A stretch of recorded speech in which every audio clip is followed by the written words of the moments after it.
আজ ১২ তারিখ। আজকে তো জাতীয় সংসদ নির্বাচন চলতিছে। রাত ১২টার পরে ঘোষণা আসবে কে এই দলের প্রধানমন্ত্রী, কে সরকার গঠন করবে।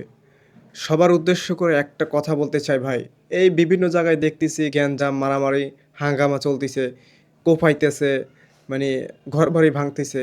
এগুলা না করে আমরা সাধারণ মানুষ একে অপরকে বোঝার চেষ্টা করি ভাই। আপনি একজনকে ক্ষতি করলেন, সে কি আপনাকে সুযোগ পেলে ছেড়ে দিবে?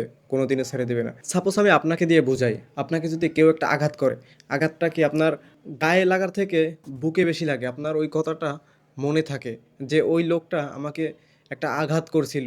মানে মনের ভিতরে একটা ক্ষোভ তৈরি হয়। আপনাকে যখন পাবে সে কি আপনাকে ছেড়ে দিবে? যেই সরকার গঠন করুক না কেন, আমরা কাউকে হয়রানি করব না, কাউরে আমরা কাউকে হয়রানি করব না, কাউকে মারধর করব না। সরকার গঠন করবে সরকারের মতো করে।